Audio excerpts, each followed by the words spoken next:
Hello, this is Discover Brightside, a video podcast and multi-channel. We have a monthly magazine that goes out to our subscribers on our inbox, and we have fantastic VIP groups. We just started our Empower Earth Facebook group, and we hope you will join it. But today I have someone very special, Staff Sergeant Reginald Lavallee, who served with the U.S. Armed Forces for 23 years, and he has been with Brightside for almost all of the 6 years that we've been hosting this Earth Day along with Bill Pickney. So thank you both for your service. And over to you. Reginald is going to give you the ins and outs of cybersecurity, especially related to jobs and business development. So over to you. Thank you, Elizabeth. I'm Reginald Lyerly. I'm coming to you from the Carolinas. And in this capacity, I'm serving as the Vice President of Cybersecurity Recruitment for DNA Diversity Executive Search.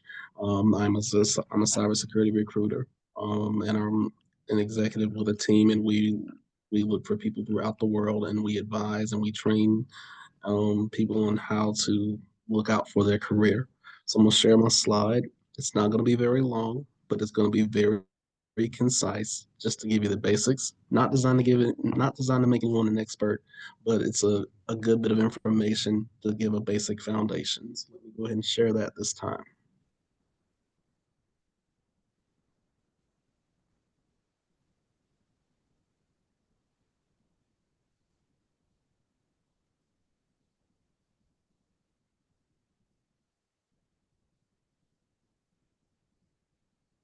Okay.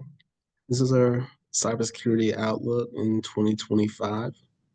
There's a lot of information about cybersecurity. It's a broad We field. There are can't see the so many slides. aspects. We can't see the slide. Ah, now we can. Okay, now can you see them? Okay, great, great. Little delay there, but a blessing delayed is not a blessing denied, is like I always say. Um, this is the cybersecurity outlook for 2025. I'm gonna go ahead and move forward to the next slide so I can show you and everyone watching what I'll be sharing with you. I'll be talking about the specializations of cybersecurity, the managerial roles, the other specializations, the progression chart, and the job outlook. So that's going to be the gist of today's discussion.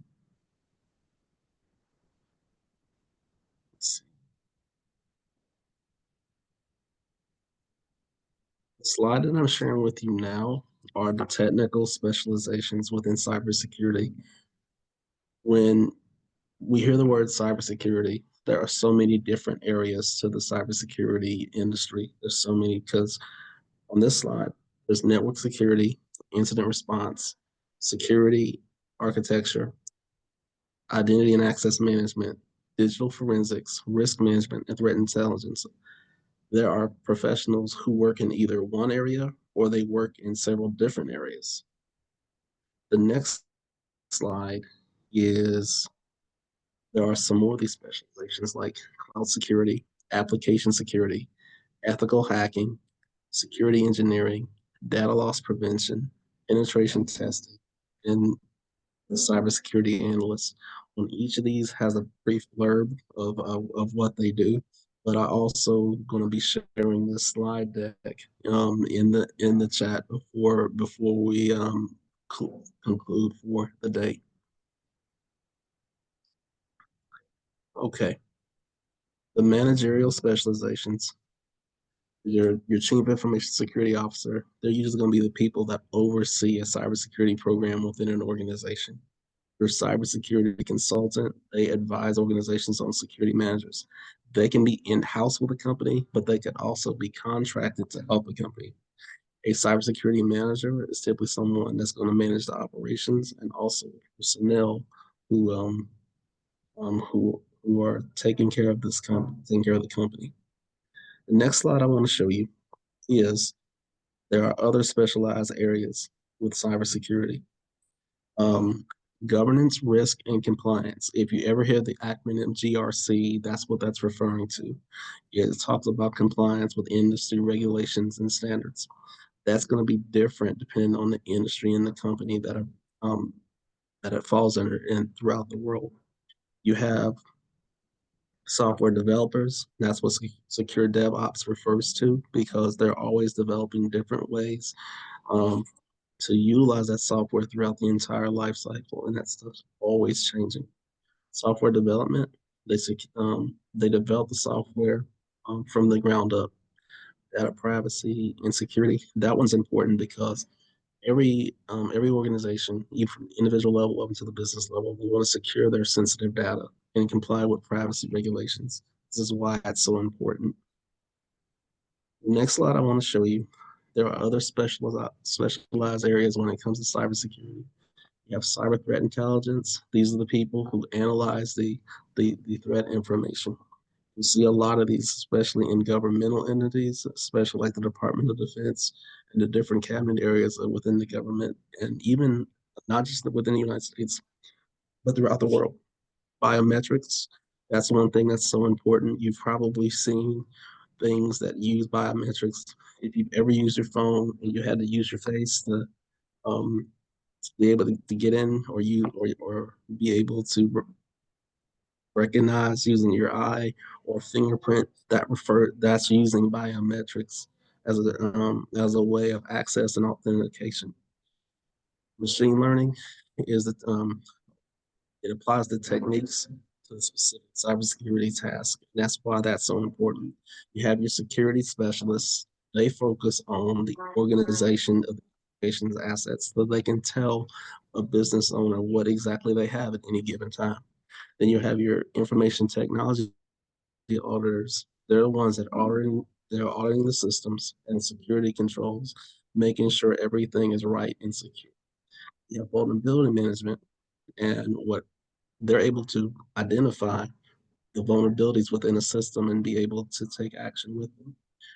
Cybersecurity is a broad field and it encompasses so many different things. That's why it's in such demand because there's so many areas that a person can work in if they chose to. The next slide I'm going to show you is the actual cybersecurity career path. Here we go. Typically, entry level is 1 to 3 years. Mid career is considered 3 to 5 years. Senior level is considered 5 to 8 years, and a security leader is someone with 8 or more years of experience. Typically, at the entry level, these are usually your analysts for the different areas.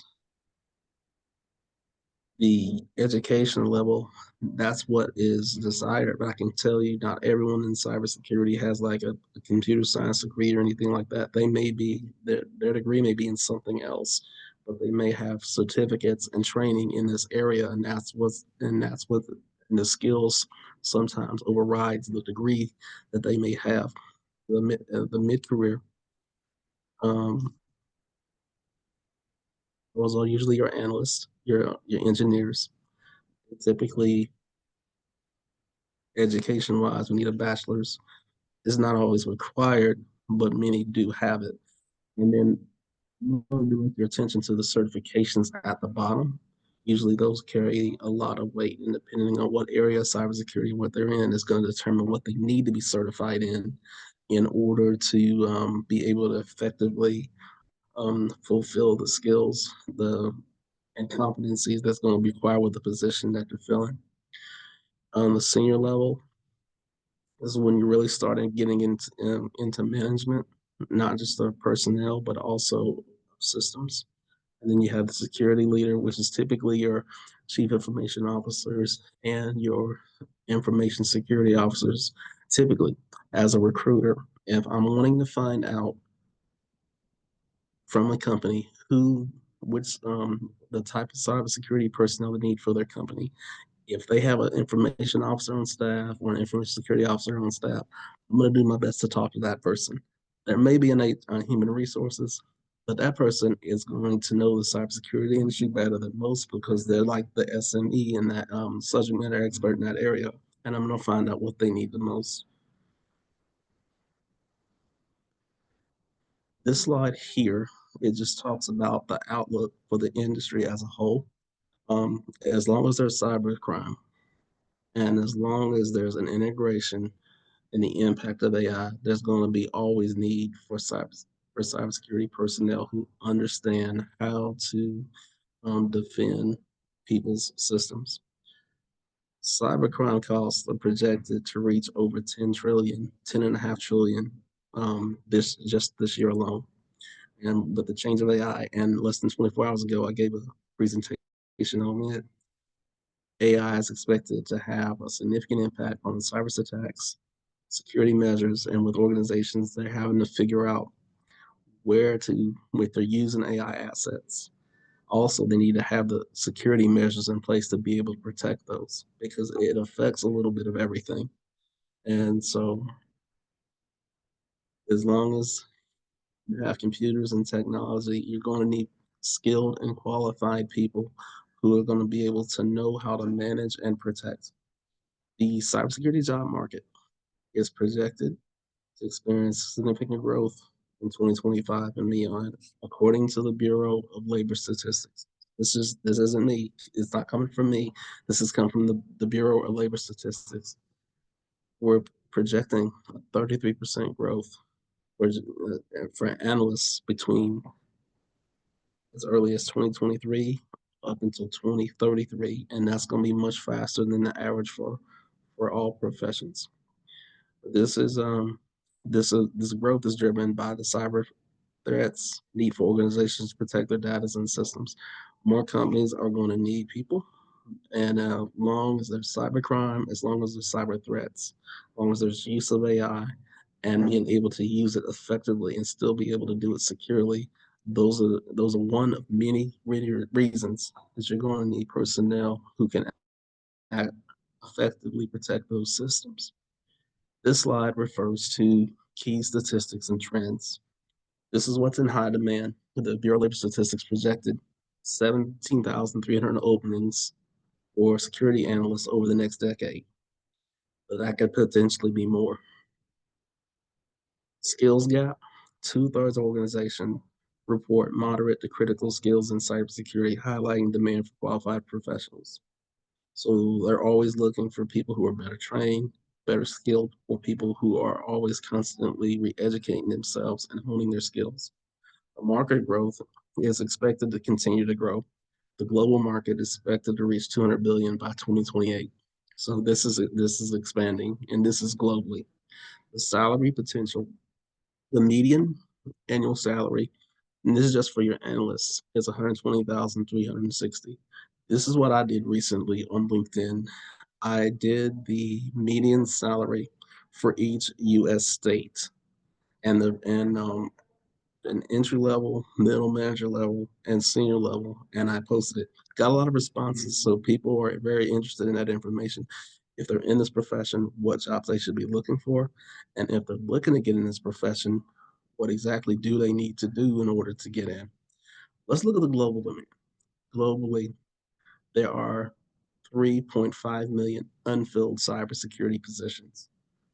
And I feel like that's a low number. It's actually more because I'm seeing with these different companies throughout the world and talking with different CEOs, vice presidents, chief information officers, and finding out what they need. And they tell me the same thing. We are always looking for qualified, the best and the brightest cybersecurity personnel that we can get on our teams. The impact of artificial intelligence is important because when using AI knowledge, if we can use it to protect our companies, so can criminals who want to not always necessarily want to do us good. Cloud security is another area that's growing. And so in this cloud security area alone, that's going to grow by 16%. Key takeaway from this, if there's nothing else that can be shared, one, cybersecurity is a broad field. There's so many areas that you can get into. Companies are always looking for qualified personnel. It does have a career track, and so there's an entry point, and then there's a way to progress. And I tried to show at least some statistics and trends to illustrate why it's important, not just here, not just within the United States, but globally and throughout the world, because every nation is always looking for professionals. protect their systems, protect their companies, protect their final financial assets. That's why it's vitally important. Um, Thankfully, I wanted to make sure that this presentation was very brief, yet very concise with the information. And I'm also going to drop the slide in the chat this after, while we're in progress now. But if there's anyone looking for information, or they're looking to break into the cybersecurity industry, or they're looking to do something in the cybersecurity industry, this is what I do. This slide here is my contact information and my email, my business number, and the QR code leads to the Diversity Executive Search website that spells out what we do and how we help people with their careers. And your questions, that's pretty much my slide deck, and I want to make sure I share this in the chat before everything ends. Thank you so much.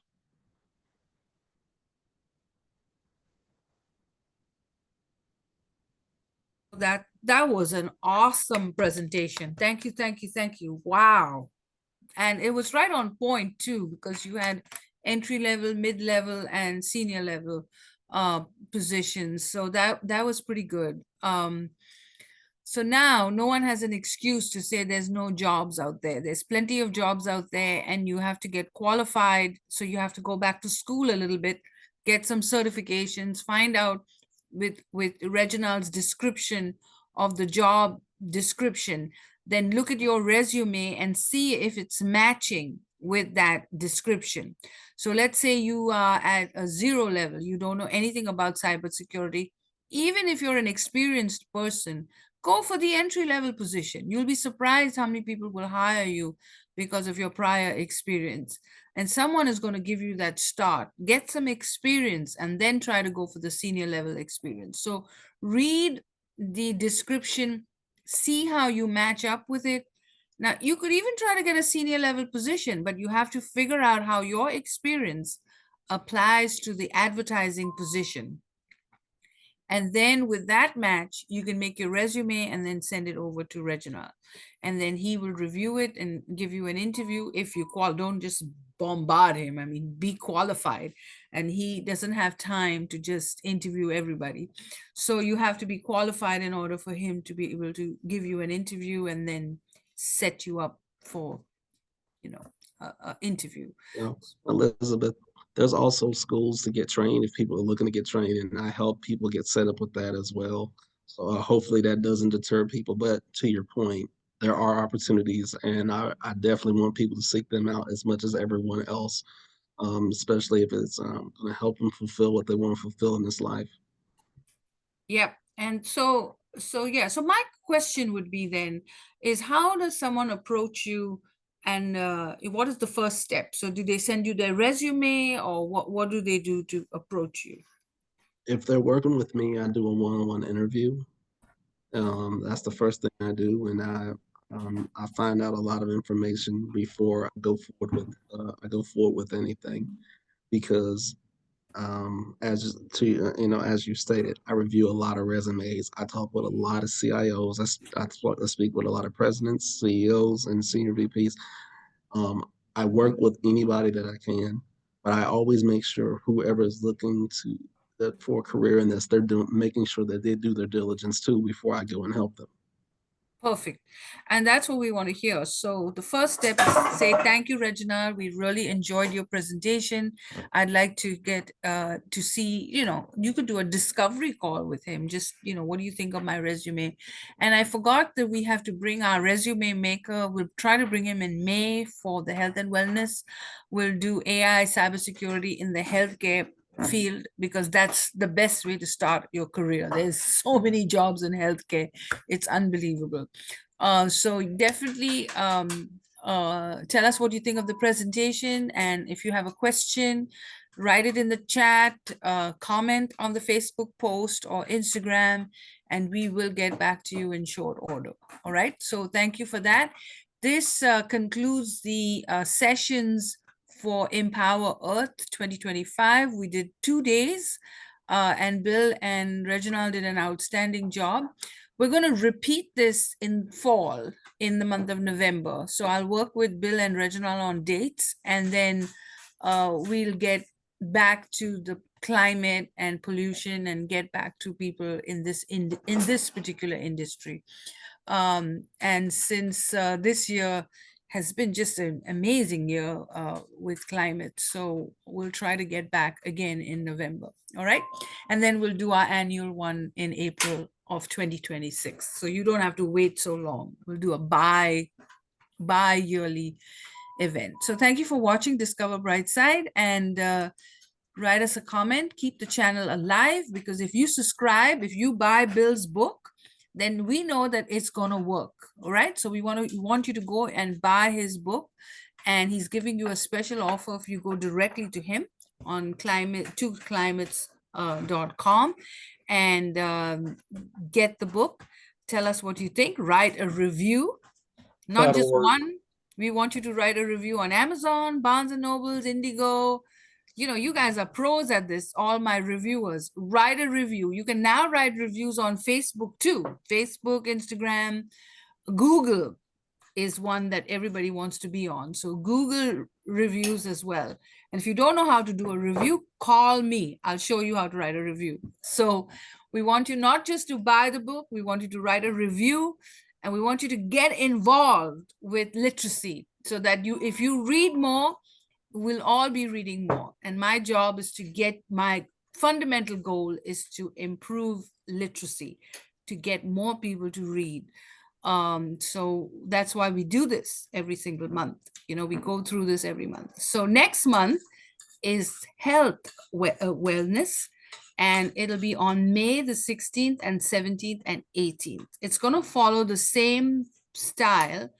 11 o'clock will be the pivot prayer, and then we'll get into our sessions at around 11:30. Now, healthcare is a big topic, so we probably, depending on how many speakers we have, we may go from 11 to 5 or something. And the evening, we will have our authors from 7 to 9. So join us in May, and I may not do the book Brightside Club the first and third Mondays. We might use that for orientation to onboard new people. So I will keep you all posted on that process. So thank you for watching Discover Brightside, where we discover new things. And what do? We have a monthly magazine, which goes to your inbox. We have weekly newsletters to the club subscription. We have Facebook VIP groups, and we host a conference style video recording every single month. So, and then men, since there are all three men, men's empowerment will be in June. We had a great women's empowerment. So come on, men, we need to get the men get going. So we'll have men empowerment in June. All right. With that being said, does anyone have any questions? Elton, you want to close us out? Sure. All right. So we'll bring Elton back. Anyone? No questions? No questions? No Just questions? thank you again for inviting me.